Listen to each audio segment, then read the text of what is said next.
Trudging Along to the Holy Hill by Arunachala Bhakta Bhagawata.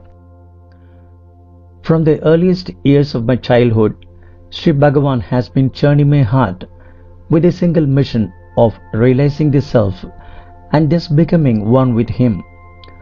Sri Bhagavan brought me into this phenomenal existence in a simple agricultural family which named me Bhagawata, a humble son and devotee of the Lord. My parents dreamt of the day when their youngest son would be able to read the Hindi Ramayana of Goswami Tulsidas. A beginning was made by my elementary school teacher, Sri Ramapyare Sinha, who not only loved Sri Ramacharitamanasa but worshipped it daily. Every evening he taught us how to recite it with zeal and instilled in us love and devotion for Sri Ramachandra and Divine Mother Sita. These 6 years of my early education continued to kindle the fire of devotion in me. Although there was no one near my home who could teach me to seek the self in a formal way, my 3 brothers read and recited the Bhagavad Gita and Ramayana daily, and as a result of their religious life, I was dyed indelibly with bhakti and jnana. The First World War and the non-cooperation movement of Mahatma Gandhi awakened my village people. As a result, my brothers and other village young men joined the ranks of the national movement. Thus, both the fires of Deshmukti, national liberation, and Atma Mukti, self-liberation, began to burn brighter in my heart. Although quite young, I remained immersed in the fast-flowing fountain of Vairagya, dispassion, and Viveka, discrimination. Treading these difficult paths of patriotism and devotion was only possible with the infinite grace and mercy of Lord Ramana, who never allowed me to get entangled in projects that many a time led guileless aspirants astray. When Bhagavan Sri Ramana Maharshi burst into my heart on Friday, 10th of October 1941 in Darjeeling in the Himalayas, he removed the wheels of forgetfulness from me and enabled me to realize that it was he and he alone whom I had been seeking all these years. When I saw his many pictures and read the text of the book, A Search in Secret India by Paul Brenton, the old relationship was re-established.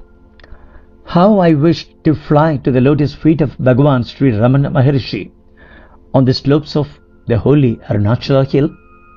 But he did not allow me to come to him while he was abiding in the body, for the simple reason that I might look on him as the body.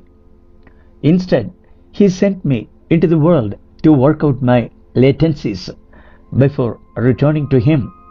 Then, exactly 11 years later, in the guest cottage of the Quaker family of Helen and Albert Bailey, Sri Bhagavan came to me again and revived the smouldering fire of jnana and bhakti. Wherever he took me from there on, I found myself in his grip. Now, in 1979, while I sit in New York in Sri Bhagavan's Arunachala ashrama, Sri Bhagavan makes me dream of the day when his temple shall rise on 5th Avenue in this metropolitan city, so that seekers of peace and happiness may wend their way there.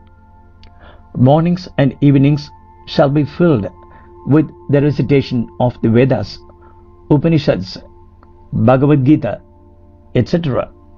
Abide in the self, in the inmost recesses of the heart, shall fill the temple, and people from different walks of life shall learn to tread his direct path of self-inquiry.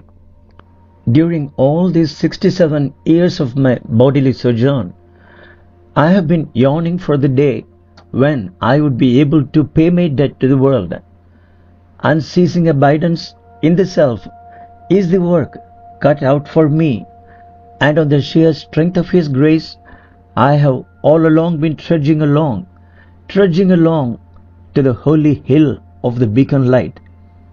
In the midst of plenty or in the midst of paucity, Sri Bhagavan makes me ache for mankind, but all I can do is to contribute my mite to the world by adding a grain of devotion. The mere existence of Sri Arunachala ashram in the Western Hemisphere speaks for itself, and if we are able to keep the flame of devotion burning brightly in this phenomenal existence, Sri Bhagavan will have taken the destined work from all of us. One thing that has always been certain is that Sri Arunachala Ashrama has been founded and conducted by Sri Bhagavan alone, using all of us as his ordinary instruments. When Sri Bhagavan came into the world 100 years ago, he resuscitated the age-old teaching of ceaseless inherence in the self, in the cavity of one's heart. Anyone, anywhere, under any circumstances can profit from his unique instruction of returning to the source. He incarnated for the sake of removing the dense darkness of desire, delusion, ego, and ignorance, to save us from the abysmal pit of forgetfulness. Though sometimes he taught in words, his most potent teaching has been in silence, from which all of us can profit without stirring from our place of birth or work. The autumn sun is shining with its gentle and tender warmth, and my heart is dissolved in the ocean of being, consciousness, and bliss that the silent sage of Arunachala is for mankind. Sri Bhagavan is ever gleaming as I, in the wide expanse of my heart lotus. He is the very breath of my life, and I find myself dissolved in His name. Now He has brought me to the stage wherein there is no room for anything else but complete inherence in the self, in the cavity of my heart. I am like the proverbial ant which tries to gauge the depths of the ocean and time and again endeavors to reach the bottom, yet fails in its attempts. Arunachala Ramana teaches that no efforts ever go in vain. This teaching is the only hope for me, and with all my limitations, I continue to call on Him with His name, Om Namo Bhagavate Sri Ramanaya.